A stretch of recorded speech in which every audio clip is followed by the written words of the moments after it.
presentamos la Palabra de Dios, nuestra única salvaguardia. En ella están las respuestas a nuestras preguntas. Viviendo en la Palabra. Bienvenidos.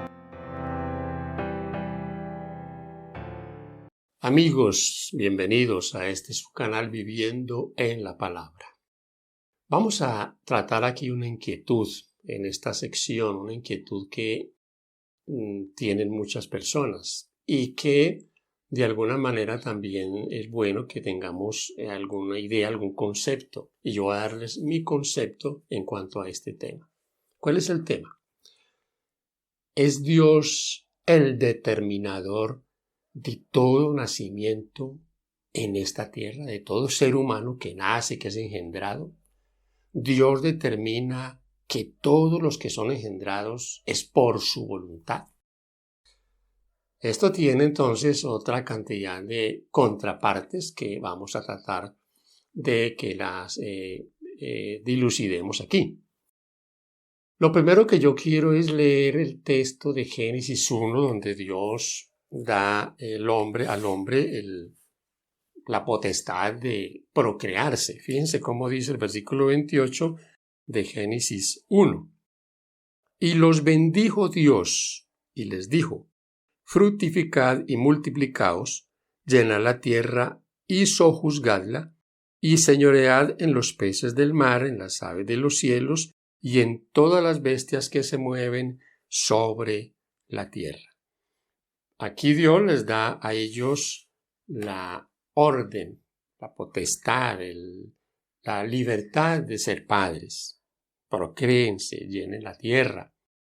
Cuando dice llenad la tierra, no sabemos si Dios tenía el plan de que la tierra fuera poblada con los que iban a ser procreados y que tal vez luego no iban a haber más procreaciones. No lo sabemos. No hay un texto que nos diga esto. Pero dice llenad la tierra. Y una vez llena la tierra, Dios tendría también su plan de cómo iba a ser. Y el hombre iba a ser aquí también el que iba a juzgar todo, a sojuzgarlo, el que iba a ser el mayordomo. Aquí tenemos entonces con claridad el texto donde Dios da al hombre la potestad de ser padres. Ahora, de procrearse. ¿Tenemos nosotros la libertad de elegir cuántos hijos queremos tener? Sí. ¿O también tenemos la libertad de decir no voy a tener hijos? Sí. Hay mucha humanidad en este mundo, ha habido y hay y la habrá, que no va a querer tener hijos. Parejas que se casan y no tienen hijos. ¿Es eso libre albedrío? Por supuesto que sí. Ahora, si Dios determina todo nacimiento, y aquí ya comenzamos a entrar en campo polémico, si Dios determina todo nacimiento, todo ser que es engendrado, entonces tenemos que aceptar que Dios determina eso bajo cualquier circunstancia. Por ejemplo, en una violación. ¿Determina Dios que alguien viole a un hombre, viole a una mujer y la embarace?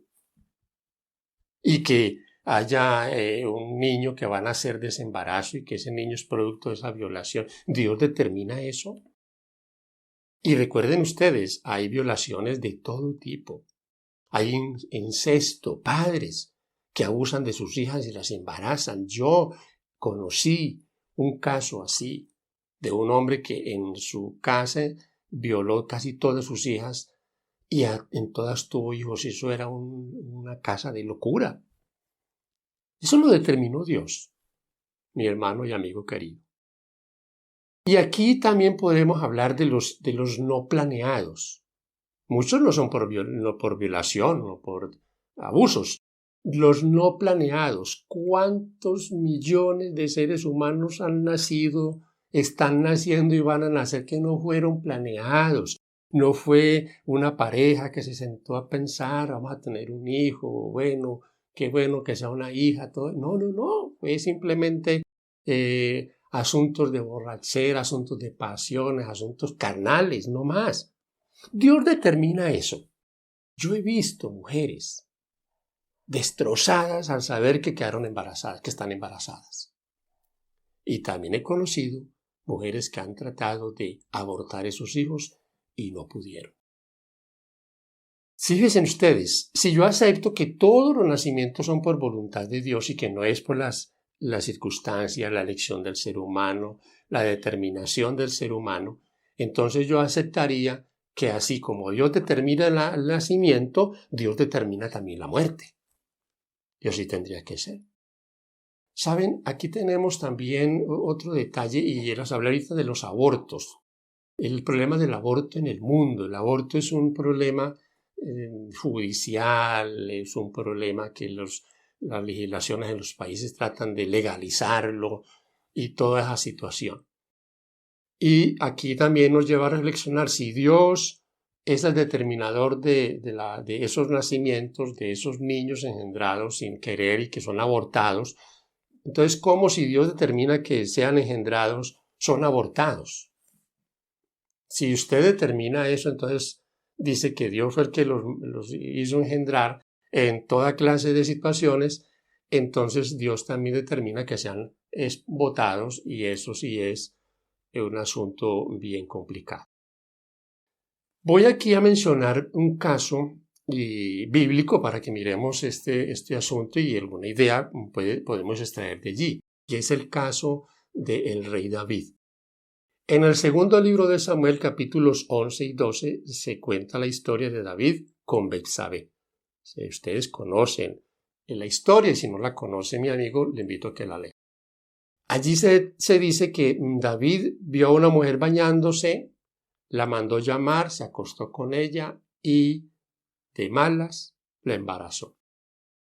Una vez embarazada, cuando la mujer le dice estoy embarazada, entonces él trata de hacer que el papá, que está en la guerra, porque el pueblo estaba en guerra y él estaba en la casa de vacaciones, entonces él dice mándemelo para acá, y lo manda para la casa pensando que el hombre iba a llegar a la casa, iba a estar con su esposa, y entonces ella le podía decir, yo quedé en embarazo, o sea, le iban, como se dice aquí en Colombia, le iban a meter ese tapado.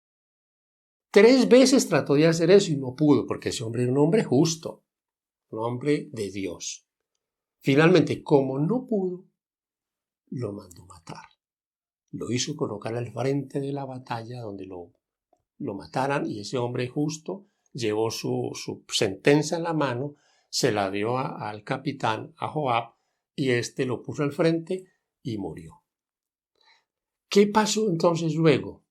La mujer tuvo el niño, pero dice en 2 de Samuel 12:15 que después de que Natán lo amonesta y se va, dice allí el texto que Jehová hirió al niño. Eso es lo que dice ahí el pasaje bíblico. Recuerden ustedes que aquí también tenemos muchas cosas que los seres humanos vemos así. Fue el castigo de Dios. El escritor de Samuel pudo ver eso como un castigo de Dios. El cierto del caso, sea porque haya sido directamente o no, el niño se enfermó, David se puso a ayunar, a clamar por ese niño. Recuerden aquí, mis hermanos, hay detalles que nosotros pasamos por alto. Y aquí este niño es ir a ser una persona adulta. ¿Cuántos problemas le iba a traer este niño a este hombre que era el rey de Israel? Piensen ustedes en la conciencia también de David. David tenía una conciencia perturbada allí en ese caso porque él fue el culpable de que ese niño naciera. Si ese niño estaba en el mundo era por causa de él. Dios no lo había mandado a fornicar, pero él cometió ese acto. Pero aquí yo quiero que queden ustedes este concepto. El que sabe qué es lo mejor para nosotros, hace las cosas que a nosotros nos parecen que no son así, lo mejor, pero que como David lo va a aceptar. David estaba orando por el niño y aceptó la determinación de que Dios no lo sanó. Eso tenemos nosotros que hacer cuando oramos por un enfermo. Dios, que sabe lo mejor, entonces Dios determinó que ese niño no iba a ser tocado ni iba a ser sanado. El niño murió, la vida de David siguió aparentemente normal. Por supuesto que Todos sabemos la vida de David, de ahí de ese episodio en adelante no fue normal. Mis hermanos y amigos, aquí nosotros tenemos que pensarlo con todo equilibrio. Y yo les enfatizo a ustedes el mismo concepto. Si usted cree que Dios es el que determina quién nace, entonces Dios determina todo. Por eso a veces esos conceptos que hemos aprendido, en la Biblia hay un concepto por lo menos de que Dios está al tanto de todo. Y sí, Dios está al tanto de todo. No cae un pajarillo sin que Él lo note, porque es su creación. Dios está al tanto de todo, pero Dios no está haciendo todo. Dios no es el que tira el pajarillo al suelo. Porque si usted piensa de esa manera, entonces, yo ya les dije a ustedes, Dios determina en la vida, determina quién es engendrado y quién no. Entonces, asimismo, Dios también determina cuándo se va a morir. Y eso querría decir que todo lo que pasa, los actos demenciales de los seres humanos, los que son asesinados, los sicariatos, los psicópatas que matan montones de personas, niños en un colegio, que eso lo determina Dios. Que Dios daña los aviones, que Dios daña los barcos, que Dios manda los buses por despeñaderos y se mataron todos los que iban en el bus. Usted tendría que pensar de esa manera. No, mi hermano. Dios ha determinado que el hombre se procree. Y una vez el ser humano está en este mundo, Dios también toma parte en ese nacimiento, porque Dios también busca que esos que van a crecer crezcan en conocimiento de Dios. Por eso es tan importante, y esto vale para los cristianos, para todos nosotros, los que son padres, los que tienen hijos, niños pequeñitos, que comiencen a educarlos en los caminos de Dios. Y eso es una tarea que tenemos nosotros que hacer, y aún ya los abuelos hacemos eso, tratar de que los niños se eduquen en los caminos de Dios. Esa es una tarea que los seres humanos no hacen. Crean y tienen hijos, pero los lanzan al mundo, pero Dios de todas maneras va a buscar atraer a esas criaturas que están creciendo en el mundo al conocimiento de Dios. Fíjense ustedes. Yo voy a decirles algo, mis padres, por lo menos a mí, no me dieron una orientación religiosa. No conocíamos ni siquiera la Biblia. Papá no sabía ni siquiera leer, mamá no sabía que era una Biblia. Nosotros conocimos el Evangelio ya estando yo tenía unos 24 años cuando alguna vez me interesó la Biblia. ¿Trabajó el Señor conmigo en ese tiempo buscando siempre orientarme? Claro que sí. Dios me guió, yo iba a veces a misas católicas con mi madre y algunas actividades religiosas. Me gustaba mucho escuchar las 7 palabras en las llamadas Semana Santa. Dios va guiando a todos aquellos que tienen la tendencia a lo bueno. Miren, les refiero a 2 casos, por lo menos el caso de Caín y Abel. La tendencia de estos 2 hermanos era totalmente diferente. Dios no iba a obligar a Caín a que hiciera lo que él quería. Usted leía ahí en Génesis 4, versículos 7 y 8, que Dios le dice, si a usted hace lo bueno, va a ser aceptado. Si no, la voluntad es suya. Dios le dio libertad. Ahora, si usted mire el caso de Jacob y Esaú, la misma situación. Los 2 muchachos que desde su nacimiento se veía lo diferentes que iban a ser, que Dios lo había dicho, van a ser totalmente diferentes. El uno con tendencia a buscar de Dios, un hombre más contemplador, el otro un cazador, un hombre rudo, que no le interesaba lo de Dios. Tampoco le interesaba que su primogenitura le valió un comino. Entonces se fija, es la tendencia. Dios luchó con Esaú. Claro que sí. La Biblia dice en Romanos que Dios aborreció a Esaú. No fue que lo aborreció, fue que Dios lo dejó. ¿Por qué lo dejó? Porque él no quería saber nada de Dios. Si yo no quiero saber nada de Dios, Dios me va a dejar. Así que así es el asunto. Entonces fíjense ustedes, mis hermanos, que es interesante que nosotros comprendamos esto. Dios va a trabajar como ha trabajado con tantos hombres que algunos fueron escogidos desde el vientre de las madres para determinadas tareas. El caso Sansón. El caso Juan el Bautista, o sea, muchos. El mismo Pablo dice en Gálatas 1 que él fue elegido desde el vientre de su madre. ¿Sabía Dios la vida de Pablo? ¿Conocía a Dios cómo iba a ser este hombre? Ahora, aquí con lo de Pablo, y luego les leo el texto, quiero anticiparme, lo de Pablo dice dice Pablo que él era un hombre fariseo, educado en las cosas de Dios. ¿Desde qué tiempo fue educado Pablo en las cosas de Dios? Desde su infancia. Sus padres lo educaron en ese campo.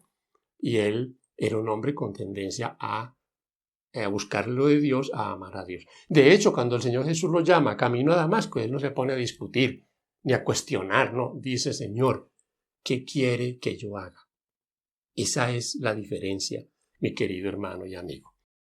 Ahora, voy a compartirles a ustedes algunos textos, ustedes los pueden leer, y que son bonitos en cuanto a esto de que Dios desde el vientre, por ejemplo, Salmo 71, 6, 22, 10, estos textos muestran el cuidado de Dios una vez la criatura es engendrada, Dios conoce su vida y Dios lo va a tomar para determinadas tareas. Eso sí, para mí eso está claro. Ahora, que Dios algunas veces ha determinado que nazca a eso, que Dios le prometió a Abraham un hijo, sí, Dios lo prometió y Dios sanó a Sara. Y fíjense ustedes, tanto es la voluntad humana que está al frente de todo que Abraham y Sarai pensaron que ellos tenían que ayudarle a Dios y por ahí se inventaron otro asunto. ¿Sí ven ustedes la libertad del ser humano de tener hijos o no tenerlos? Eso lo determina Dios. Dios no mandó a Abraham a que se acostara con su criada y ahí naciera un hijo que finalmente iba a ser un problema también, porque ese hijo fue un problema. Ahora, mis hermanos, otro texto que quiero recordarles es el del Salmo 139, versículos 13 al 16. Y todo el Salmo 139 habla de la magnificencia de Dios, habla de la omnisapiencia, omnipresencia de Dios, Dios lo conoce todo. Los versículos 13 al 16 hablan de el cuidado de Dios en habernos creado tan perfectos, es lo que dice allí. Isaías 44, 2 y 3. Y voy a leerles aquí en Gálatas, el capítulo 1, los versículos 15 y 16. Dice aquí, pero cuando agradó a Dios que me apartó desde el vientre de mi madre y me llamó por su gracia, fíjense lo bonito del texto, me apartó desde el vientre de su madre, aquí vuelvo y recalco, en su omnisapiencia y el conocimiento de Dios, él vio que este hombre que iba a hacer, qué camino él iba a tomar, que él iba a hacer su preferencia, por supuesto que sí, por eso lo tomó. Y dice el 16, revelar a su Hijo en mí, para que yo le predicase entre los gentiles, no consulté enseguida con carne y sangre. O sea, fue un llamado de Dios y él tomó la decisión, o la decisión suya era servir a Dios. Entonces, Pablo fue elegido, como muchos son. Ahora, yo aquí también debo de enfatizar, mis amigos, que Dios elige a todo ser humano que nace en este mundo para salvación. Todos somos predestinados para salvación. Que la voluntad de Dios es que todos seamos salvos, sí. Dios quiere que todos seamos salvos, pero ¿eso quién lo va a determinar? ¿Dios solamente? No. Eso lo va a determinar la aceptación del ser humano. Y si no, la predicación del Evangelio, ¿para qué sirve? ¿Para qué yo he sido comisionado por el Señor a ir a predicar el Evangelio si el ser humano no va a tomar decisiones, si Dios lo va a salvar porque sí o sí?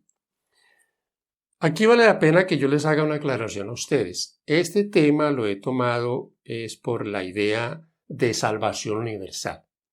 Y la idea de salvación universal es que todo mundo va a ser salvo. Todos. Aquí nadie se va a perder. Los criminales más desalmados que han existido en este mundo se van a salvar. Porque Dios es amor, porque Dios no mata, porque Dios no hace nada de esto. Entonces Dios está maniatado y le toca volvérselos a llevar a todos para el cielo. ¿Cómo los va a hacer? ¿Cómo los va a llevar?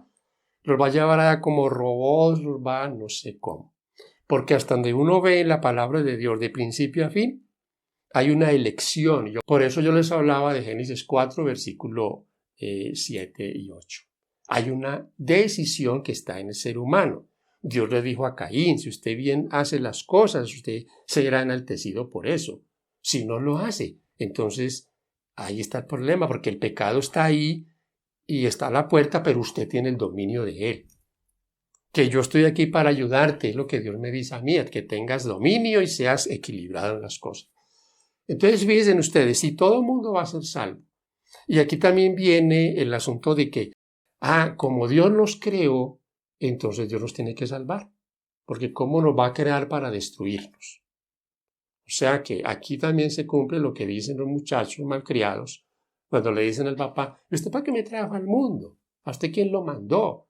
O sea, tienen que los padres aguantarse sus maltratos, aguantarse sus perezas en la casa, porque ellos le dicen, ¿usted para qué me trajo al mundo? Aquí también estos padres podrían decirles a estos hijos lo que yo les dije ahora a ustedes. ¿Y usted cree que ve que yo me sentí a hablar con su mamá? Vamos a tener este muchachito, a ver, no. Muchos de sus padres tampoco planearon tener esos hijos, pero una vez que estaban allí, se hicieron responsables, porque eran hombres y mujeres responsables, criaron sus hijos y los tienen aquí, están luchando por ellos. Entonces Dios nos creó, nos tiene que salvar. Eso es un absurdo. ¿Por qué? Porque Dios no nos va a salvar a la fuerza. Dios salvará a todo aquel que quiera salvarse. Y voy a leerles este texto del Evangelio de Juan, en el capítulo 1, los versículos 12 y 13. Aquí se manejan unos conceptos que yo quiero que ustedes los vean bien claramente. Dice, mas todos los que le recibieron, o sea, los judíos lo rechazaron. Dijeron, no lo aceptamos, y aún hoy no lo aceptan. Los que hoy todavía se dicen judíos, porque a veces uno no sabe si son judíos o no lo son. Entonces, fíjense en una cosa. Aquí dice los que lo recibieron. A los que creen en su nombre. Aquí hay varias cosas que tenemos que tener en cuenta. Lo recibieron, nosotros lo hemos recibido. Él nos impuso sobre nosotros. Lo recibimos porque teníamos eso en nuestro corazón. Hemos creído en su nombre. Entonces, ¿qué pasó? Nos dio potestad de ser hechos hijos de Dios. Mientras la persona no acepta a Cristo como Salvador, no es hijo de Dios. Eso sí, la Biblia lo tiene claro. El versículo 13 dice, los cuales no son engendrados de sangre, hablando de los que han recibido al Señor, los del nuevo nacimiento. Si usted pasa aquí bien cerquita, mis queridos hermanos, se encuentra aquí en este mismo libro, en este mismo Evangelio, en el capítulo 3, el asunto de Nicodemo con el Señor Jesús. ¿Qué le dijo el Señor a Nicodemo? Si no naces de nuevo, no podrás entrar al cielo. Oiga, mi hermano, hay que nacer de nuevo. Y si no, entonces no entramos al cielo. Esta carne tiene que ser transformada por el Señor y si no, no hay entrada al cielo. Sigue diciendo el texto del versículo 13, ni de voluntad de carne, ni de voluntad de varón. Aquí también se entra a relacionar la voluntad del ser humano de procrear, de dejar descendencia o no. Pero esta descendencia y esta procreación de aquí no es de varón, es de Dios. ¿Por qué? Porque los que no lo rechazamos, los que lo recibimos, los que creemos en su nombre, Él nos ha dado potestad de ser hechos hijos de Dios. ¿Qué privilegio tenemos todos mis hermanos? Que Dios está ahí para guiarnos, que Dios nos guía desde la infancia, desde la niñez, que Dios conoce todo y que Dios determinará un día que esto termine. Entonces Dios va a determinar también cosas que nosotros no sabemos. Una de las cosas que se cometen demasiados errores es en cuestionar a Dios y en imponerle lo que tiene que hacer. No, mi hermano, yo a Dios no le impongo lo que tiene que hacer según mis ideas, no. Primero, aquí está escrito. Que haya cosas aquí que yo no comprenda, sí, sí. Aquí hay cosas que yo no entiendo. Hay textos que yo no sé qué quieren decir. Es más, y por más que me reviente el coco, no lo voy a saber. Un día yo le voy a preguntar al Espíritu Santo eso que quería decir y tendré una respuesta. Así que mi hermano y amigo querido, aceptemos las cosas con sencillez, con sinceridad de corazón. Dios nos va a guiar y nos va a guiar siempre a que estemos en armonía con la palabra de Dios, que estemos siempre anhelosos de conocer su voluntad y de hacerla. Que Dios te bendiga, es mi deseo. Esperamos sus comentarios, esperamos también sus opiniones con respeto y con altura en este tema. ¿Está usted de acuerdo? ¿Usted cree que sí o que no? Eso es bueno que lo sepamos. Dios les guarde.